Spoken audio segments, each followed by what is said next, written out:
Coluche aurait dit, Monsieur Coluche aurait dit, c'est l'histoire d'un mec. C'est l'histoire d'un mec. Et partant de là, il développait une histoire généralement où le personnage n'était pas très doué, pas très intelligent, pas très sûr de lui non plus. En fait, c'est un personnage commun. Alors là, je vais partir un peu dans le scénario de Coluche et aussi un petit peu dans le scénario que j'ai souvent utilisé de Usual Suspect.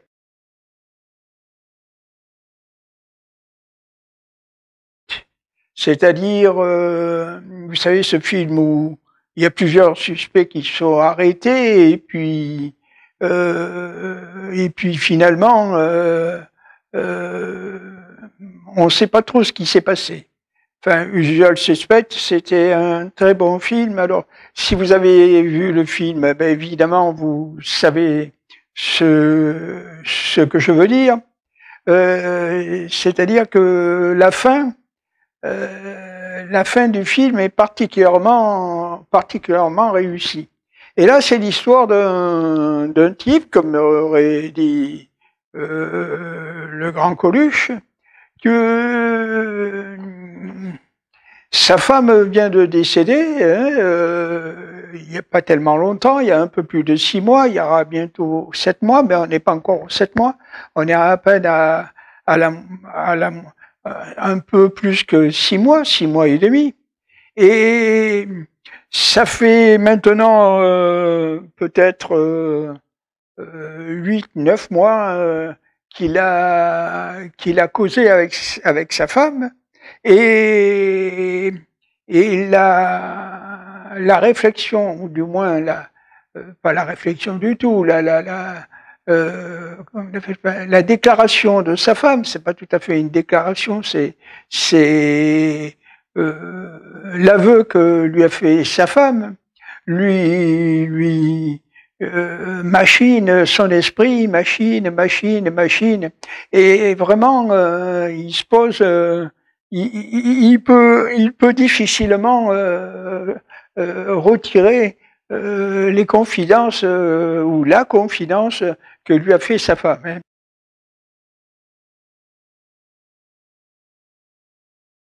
Ça fait donc 6 mois qu'il est veuf, et peut-être 8-9 mois que sa femme lui a fait une confidence, et il remémore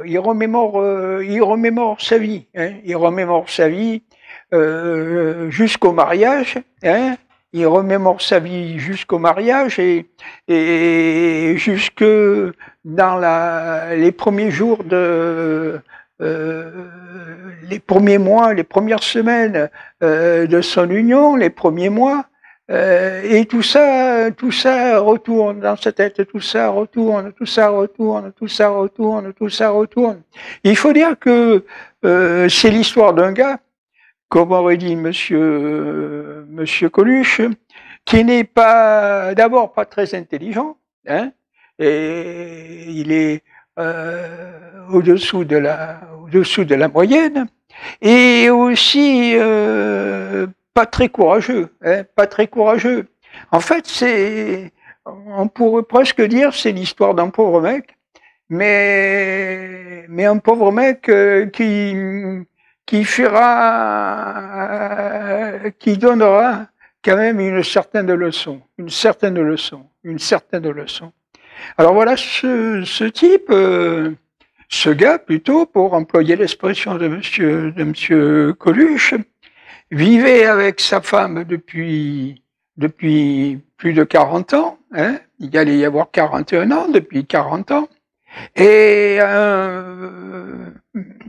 vers 8 mois avant 8 ans plutôt, pas 8 mois, 8 ans nés avant le décès de sa femme,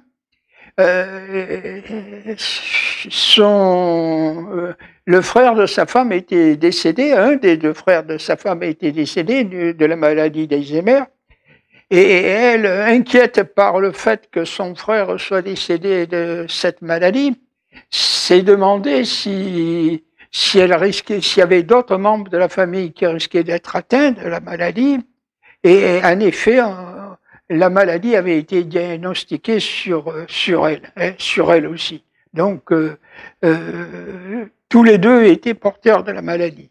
Ils étaient deux frères et une sœur, et un frère et une sœur ont été atteints de cette terrible maladie. Alors, 8 ans avant de décéder, elle apprend qu'elle a cette maladie, et d'abord, elle se révolte, hein. C'est ce qui arrive souvent dans les cas de ceux qui ont la maladie. Elle se révolte, elle est en colère, elle n'accepte pas la maladie, comme moi je n'accepte pas le deuil. Eh bien, elle est révoltée, elle est vraiment révoltée. C'est un des point commun de cette maladie, souvent les personnes qui sont malades d'Alzheimer, lorsque la maladie s'est aggravée, ils se réveillent, enfin, ils arrivent difficilement à dormir, ils se lèvent la nuit, ils s'habillent à n'importe quelle heure de la nuit, à minuit, à 11 heures du soir, enfin, il y a plus d'heures, hein, il y a plus d'heures. Moi j'étais aidant, et ce qui m'a amené à avoir 2 accidents d'auto de suite, hein, 2 accidents, et m'a valu des points parce que j'avais 60% de bonus, et j'ai perdu pas mal de bonus parce que j'ai eu 2 accidents répétitifs qui occasionnés par le fait que je ne dormais plus. Je ne dormais plus, j'étais dans la hantise qu'elle se lève, qu'elle allume toutes les lumières, qu'elle s'habille, qu'elle va le sortir, qu'elle va le partir. Enfin, elle ne savait plus, elle déraisonnait. Et puis, ça a duré bien pratiquement, pas 1 an, mais pas loin d'1 an, avec des pics très hauts, et puis petit à petit ça s'est abaissé, jusqu'à complètement disparaître cette période très difficile. Ça a été vraiment très bien. Et elle disait, je me souviens qu'elle me disait, oui, j'aimerais bien que tu l'aies aussi, tu comprendrais. Et effectivement, elle devait avoir raison. Avoir cette maladie, c'est terrible, et on comprend certainement la personne. Enfin, on comprend, on imagine la souffrance qu'elle a, surtout quand c'était une personne au caractère fort, hein, très fort. Moi, à l'inverse, j'avais un caractère très faible, et je comprenais, hein, sa souffrance, mais qu'est-ce que je pouvais faire? La faire enfermer, ça aurait été encore pire. On avait tenté avec notre fils un moment de la faire rentrer dans un établissement, mais c'était insoutenable parce que elle était pas du tout contente, elle criait, et soit on aurait fait d'elle un légume, et elle se serait complètement repliée sur elle-même, ça aurait été plus peu. C'était affreux. Donc on a décidé au bout d'1 mois d'essai, de la sortir et de la remettre sur le plan familial. C'est-à-dire, j'ai pris sur moi, et je l'ai gardée pendant près de 2 ans. Et pendant près de 2 ans, je l'ai gardée. Alors, il faut dire que ma femme avait une personnalité très forte, et très trempée, comme j'aurais dû l'avoir moi-même. Mais on était un couple où l'un des deux était le faible et l'autre était le fort. Mais le problème, c'est que le fort n'acceptait pas sa propre personnalité, et comment dire, c'est-à-dire que ma femme me clouait toujours le bec, quoi, tout le temps, tout le temps. Si je lui disais, par exemple, quand on s'est connus, c'est toi qui m'a dragué et c'est toi qui m'as embrassé, elle aurait hurlé. Elle ne voulait pas accepter cette réalité, et pourtant c'était la pure réalité. Et donc là, on vivait ensemble dans un appartement, et elle était devenue plus calme, et malheureusement, elle allait bien sûr devenir de plus en plus calme, jusqu'à son décès, Et vers les derniers mois de sa vie, on va dire dans les 6 derniers mois, peut-être un peu plus, peut-être 8, elle elle savait plus trop qui j'étais, hein. Pour elle, j'étais une sorte de tiers, si ce n'est pas un médecin, comment on appelle ça, enfin une personne médicale qui venait là et qui venait là pour la soigner. Hein. C'est ce que j'étais devenu. J'étais du mari aidant, j'étais devenu plus un mari, mais un infirmier, une sorte d'infirmier qui venait là pour pratiquer des soins. Et elle se confiait à ce mari aidant, qui était devenu une sorte d'infirmier, et elle faisait certaines confidences.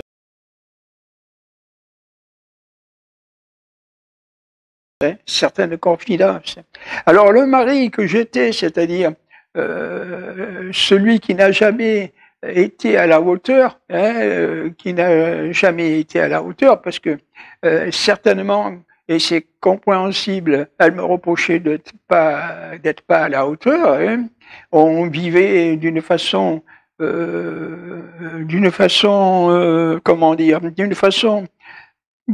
pas comme il faudrait. Pas comme il faudrait. Par exemple, quand on mangeait à table, c'est toujours moi qui me levais, c'est toujours moi qui prenais ce qu'il y avait à prendre, c'est toujours moi qui faisais la vaisselle.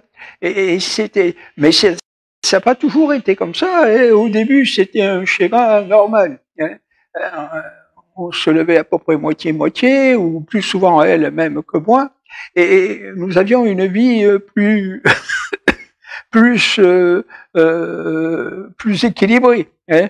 Mais à un moment donné, il y a eu une bifurcation et elle s'est adaptée dans ce personnage féminin qui est de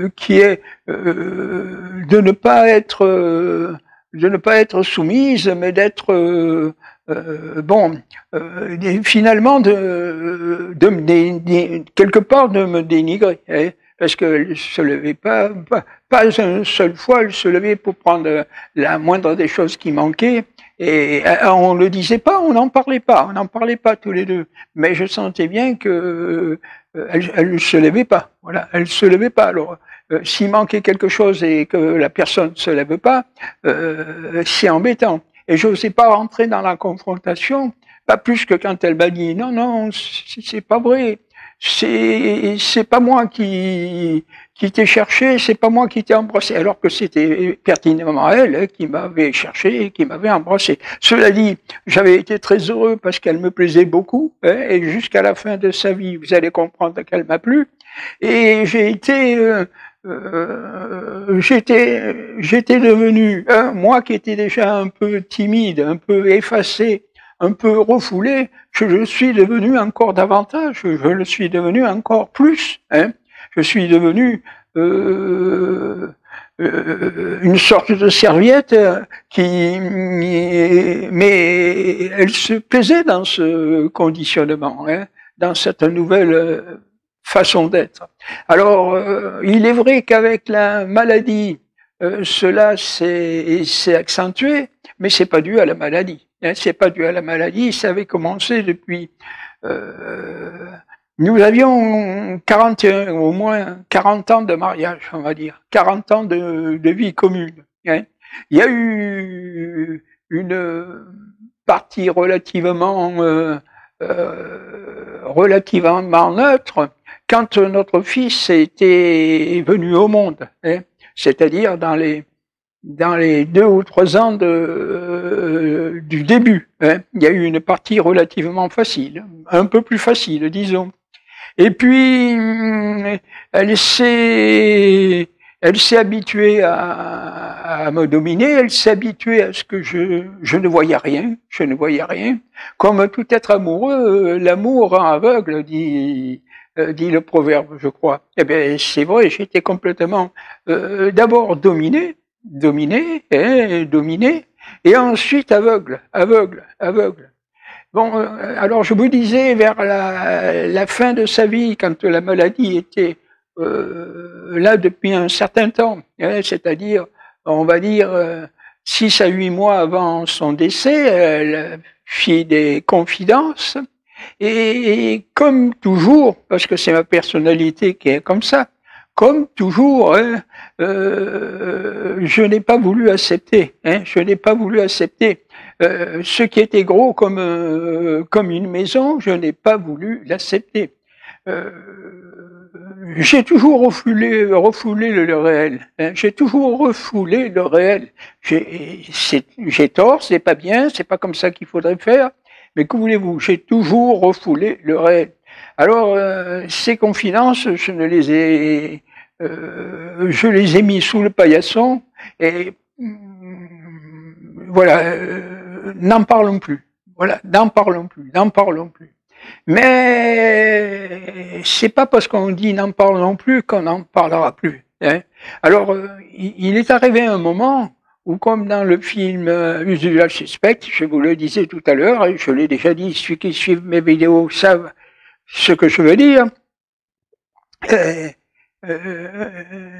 j'ai mélangé la fin du film, ou du moins il m'est arrivé à peu près pareil que dans la fin du film, le policier qui interroge un des suspects, hein, le suspect a appelé l'invalide, hein, il interroge, puis il n'arrive rien à en tirer. Hein.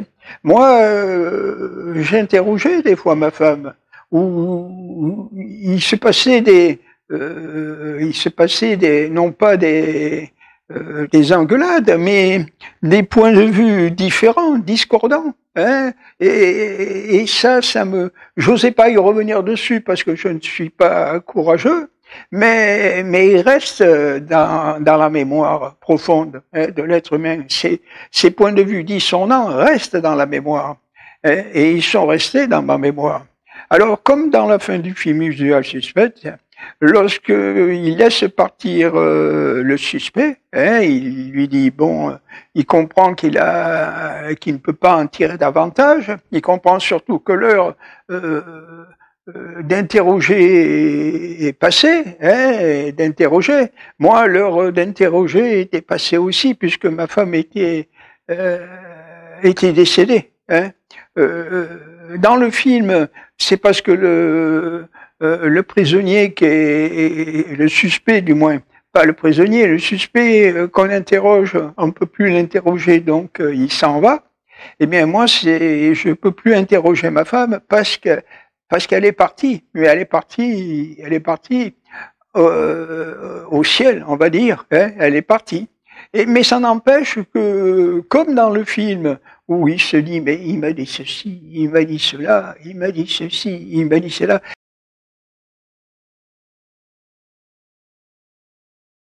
Et il est tout à fait, sa mémoire, son esprit se réveille. Et ben, moi, c'était pareil. Quand ma femme m'a fait ses confidences, je la laissais faire ses confidences. Je ne voulais pas voir le réel en face.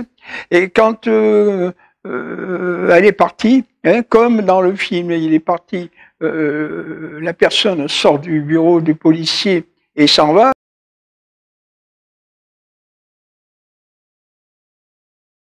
Eh bien, moi, ma femme, à la sortie de la vie, et elle est partie elle est partie de l'autre côté. Hein. Et là, la tasse est tombée, la tasse, et j'ai bu la tasse, hein, c'est ce qu'on pourrait dire, j'ai bu la tasse, parce que j'ai réfléchi, non pas simplement, parce que c'était pas une question de poser des questions, c'était pas des questions qu'il y avait en jeu, c'était le souvenir de notre vie en commun, le souvenir, hein, le souvenir de notre vie en commun.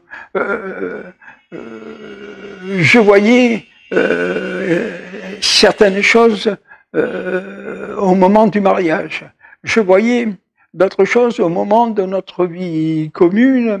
Et là, dans le village où nous allions, hein, parce que nous allions nous reposer dans un village dans l'arrière-pays local, et je voyais certaines discussions. Je voyais qu'elle dialoguait, je lui parlais d'un ami que j'avais qui était très coureur, hein, très coureur.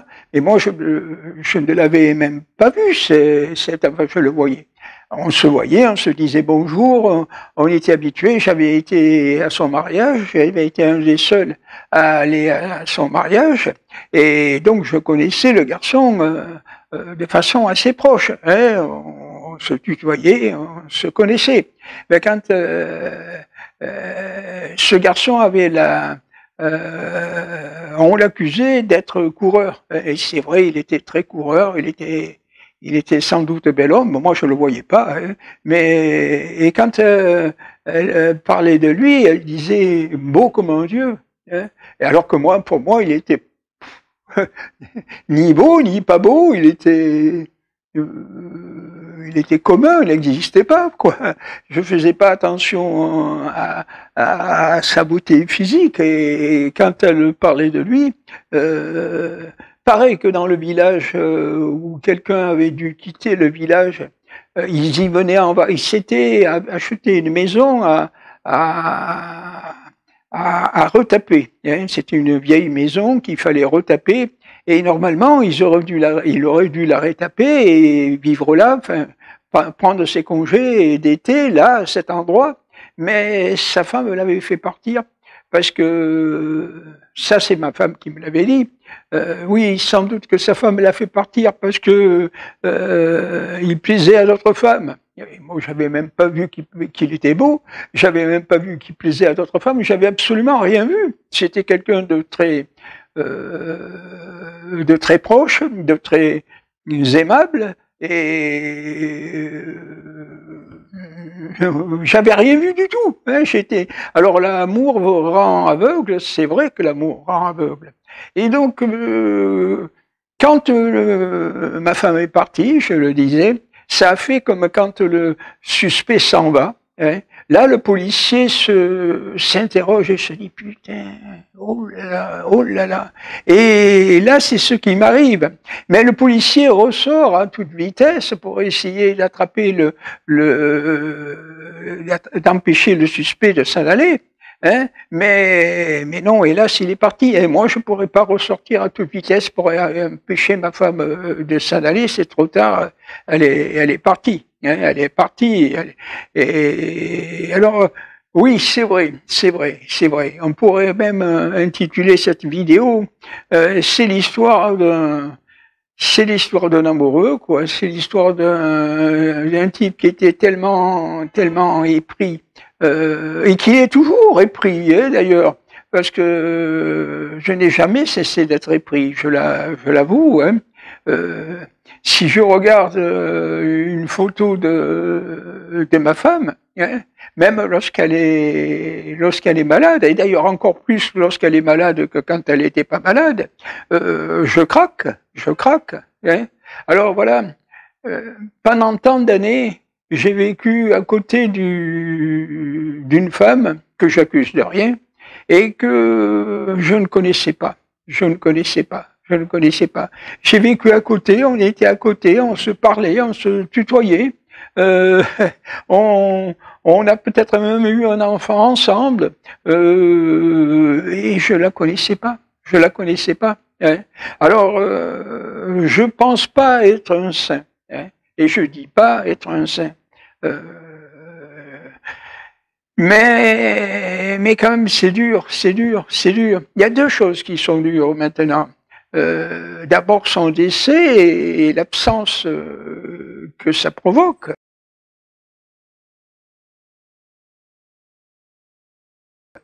Et ensuite, le personnage à côté de qui j'ai vécu et qui ne se confiait pas, qui ne faisait pas voir cette facette d'elle-même. Hein. Officiellement, elle critiquait d'autres personnes, hein, je ne vais pas dire qui, mais des personnes proches, qu'elle critiquait, elle critiquait d'être des femmes adultères, hein, par exemple, hein, voilà, elle les accusait de ces mots, de ces turpitudes, et voilà, et moi je vivais à côté de cette personne. Je vivais à côté de cette personne. J'étais au nirvana, hein, comment on peut l'être lorsqu'on est amoureux et qu'on a la chance d'avoir l'être qu'on aime à côté de soi, hein, et qu'on pense avoir la chance de l'avoir auprès de soi. Alors maintenant, il y a l'absence. Et il y a des dire, si tu reproches quelque chose, tu devrais être tranquille puisque la page est tournée. Oui, la page est tournée. La page est tournée. C'est sûr, la page est tournée. Quand irrémédiablement un des deux se trouve dans la tombe, on peut dire que la page est tournée. Hein, la page est tournée. Mais quand même, c'est curieux d'avoir vécu tant d'années à côté de quelqu'un et découvrir 6 mois après son décès, se réveiller 6 mois après son décès. Se réveiller 6 mois après son décès. On aurait pu ne jamais se réveiller, hein, s'il y avait pas eu cette phrase, hein, cette phrase de confidence, hein, s'il n'y avait pas eu ça, certainement que je me serais jamais réveillé. Hein. Et pourquoi j'ai mis 6 mois? Parce que malgré qu'il y ait eu la phrase, hein, malgré qu'il y ait eu la phrase,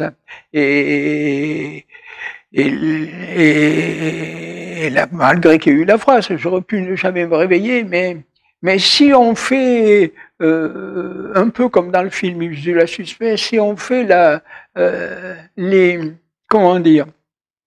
l'addition de cette phrase et des souvenirs, hein, des souvenirs là, et des souvenirs, c'est plus que des souvenirs, c'est des flashs qui vous reviennent dans l'esprit, dans la tête, des flashs, c'est-à-dire des photos du personnage, du physique du personnage à certains moments donnés. Hein, et que vous, sur le moment, vous y faisiez pas attention. Hein.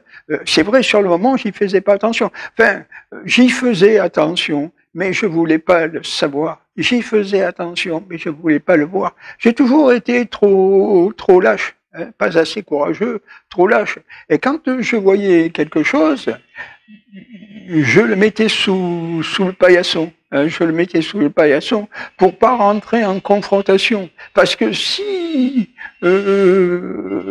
j'aurais dit ce que je voyais, hein, il aurait fallu un climat de confrontation. Et plus qu'un climat, il aurait eu inévitablement une confrontation. Tac, tac.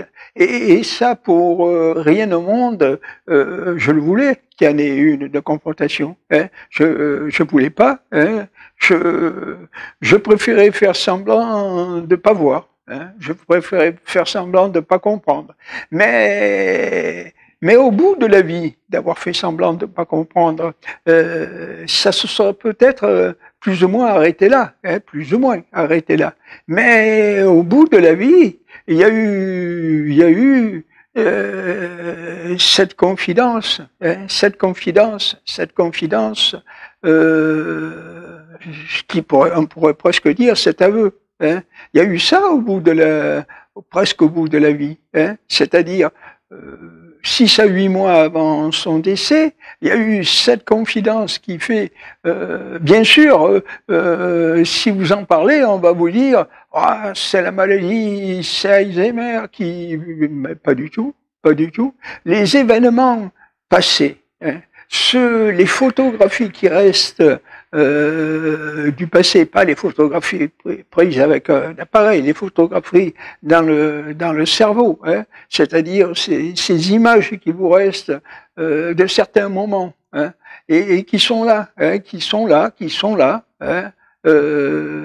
sont là, voilà, et qui sont là et qui ne s'en vont pas. Hein, les souvenirs que vous aviez enterrés, hein, parce que sur le moment vous vouliez pas les voir. Hein. Sur le moment même, vous vouliez pas les voir. Vous dites, bon, il y a ça, mais rentre pas en confrontation parce que tu sais que tu vas y perdre à la confrontation. Et puis tu sais que si elle s'en va, tu vas être très malheureux. Hein. Elle va pas accepter parce que malheureusement, il y a une histoire de franchise qui n'est pas là. Hein. Parce que si dans la confrontation il y avait eu la franchise, de dire oui c'est vrai, bon voilà, et même s'il y a la confrontation et qu'il y a la franchise, c'est déjà plus facile. Mais là, s'il y avait la confrontation, il n'y aurait pas eu la franchise, hein, pas du tout. Par exemple, quand je lui ai dit, mais c'est toi qui m'as dragué,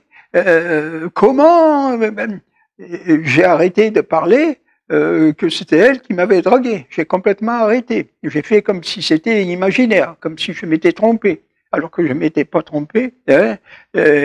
Pourquoi elle voulait pas voir cette réalité? Elle se présentait pas comme la femme qu'elle était. Hein. Elle se présentait comme une sorte d'aura et qui, pour le mari, c'était ça. Voilà, pour le mari, c'était ça. Et si c'était ça. Comme ça barrait la route à toute discussion possible. Et en plus, on en rajoute sur vous, quoi, sur vous, parce que certains moments, elle me rendait responsable, hein, mais avec le recul du temps, le recul du passé, le recul du temps, je ne sais pas si j'étais vraiment responsable. Hein. Au fond, si j'avais commis on peut dire mauvaises actions, mais c'est pas le terme. Si je pouvais parler clairement, je parlerais plus clairement. Si j'avais commis ça, ça venait de son comportement. C'était pas autrement. Hein. S'il n'y avait pas eu cette impression d'absence totale, eh ben jamais j'aurais commis ces impairs. Hein. Mais enfin, passons. Voilà. Un veuf se retrouve des fois dans une situation où il se dit mais bon, dans le feuilleton c'était mais bon sang les 5 dernières minutes, et bien là c'est bon sang. Tu ne sais pas à côté de qui tu vivais. Tu ne sais pas à côté de qui tu es. Et pourtant, comme dirait Monsieur Aznavour, je suis toujours faux amoureux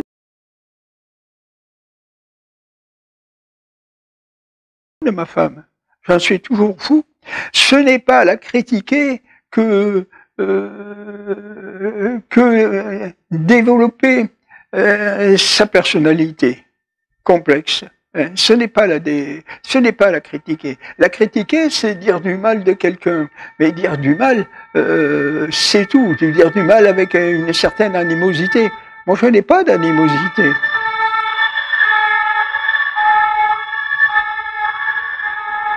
Ça fait du bruit, c'est embêtant. Je n'ai pas d'animosité. Je dis tout simplement que j'ai vécu à côté, non pas d'une inconnue, mais d'une personne que je fuyais le réel et je ne voulais pas voir comment elle était. Et je me disais, c'est impossible,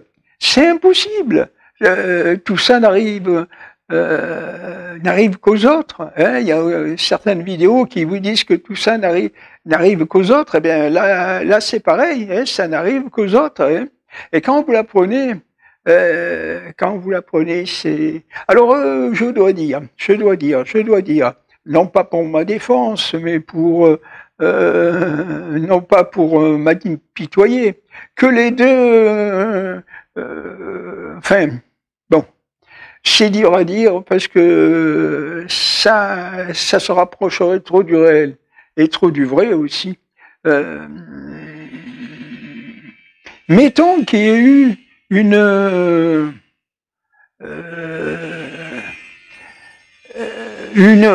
on va dire, je ne sais pas quel adjectif employer, presque rivalité entre deux personnages et moi, hein, une sorte de confrontation. Eh bien, je dois dire que les deux personnages n'étaient pas très courageux, hein, n'étaient pas très courageux, et je me moque d'eux drôlement. D'abord parce que un des deux était beaucoup cultivé, beaucoup plus intelligent et beaucoup plus homme. Beaucoup plus cultivé, beaucoup plus intelligent et beaucoup plus homme. Et s'interposer à moi, ben c'était un pauvre type qui choisissait quelqu'un quelqu'un à la hauteur. Hein. C'était un pauvre type. Hein. Choisissez un mec qui fait le poids, ne profitez pas d'un pauvre nigo. Et l'autre, c'est exactement pareil. L'autre, il n'était pas plus cultivé que moi. Il n'était pas spécifiquement plus intelligent que moi, simplement plus trempé, hein, plus, vous voyez, les calendriers qu'il y a des fois avec les machos qui sont dessus, ben, voilà ce qu'était l'autre, voilà. Alors, à lui aussi, j'ai dit le même message, choisis un type, voilà, un mec, mais moi, qu'est-ce que tu fais? Quel courage tu as de t'attaquer, de t'interposer à moi? Quel courage, hein? Où est ton... Et puis je dois dire aussi que ces hypothétiques personnages, quand il est venu les 2 ou 3 dernières années difficiles, mais surtout les 2 dernières années difficiles, et surtout la dernière année difficile, hein, où 24 heures sur 24, je la veillais. Hein, 24 heures sur 24, je la veillais. Tout le monde pourra vous le dire. Tout le monde pourra vous le dire. Je n'attends que quelqu'un qui sorte du bois pour dire c'est pas vrai, t'as pas fait ça. Hein, j'aimerais bien que quelqu'un sorte du bois. Hein, alors où ils étaient ces loufoques, hein, où ils étaient, hein, ceux qui hein, alors c'est tant vis-à-vis d'elle que je dis ça que vis-à-vis d'eux-mêmes, hein, où ils étaient. C'était facile à l'époque que, on va dire, je pourrais dire de s'attaquer à moi, alors que moi, je n'existais pas. Hein. J'étais qu'une ombre, hein, une ombre. C'est ça qu'a été ma vie, être une ombre. Mais il arrive un moment que l'ombre, elle est là. Hein. Pendant 2 ans, s'il n'y avait pas eu mon ombre auprès d'elle, qu'est-ce qui se serait passé? Qu'est-ce qui se serait passé? Hein? Et les dernières semaines, hein, s'il n'y avait pas eu d'ombre, cette ombre que je suis pour la surveiller et pour l'aider, hein, je dois dire pour la laver, pour la faire manger, hein, pour l'habiller. Hein, après, il est arrivé un personnel qui l'a fait. Mais d'abord, c'était moi. Hein. Où ils étaient, et moi qui avait dans ma tête un certain schéma. Hein, je n'ai pas dédaigné de le faire. Je n'ai pas dédaigné et surtout, je l'ai aimé jusqu'au dernier jour. Jusqu'au dernier souffle de vie. Hein. Alors, c'est triste pour ma femme. C'est triste pour ces 2 guignols. Hein. C'est vraiment triste. Ils se sont pas montrés à la hauteur au moment ils auraient pu faire un geste d'être à la hauteur. Hein. Un geste, c'est un geste. Hein. Si un des deux est mort avant, ou les 2 sont morts avant, bon, Dieu leur pardonne, hein, et moi également.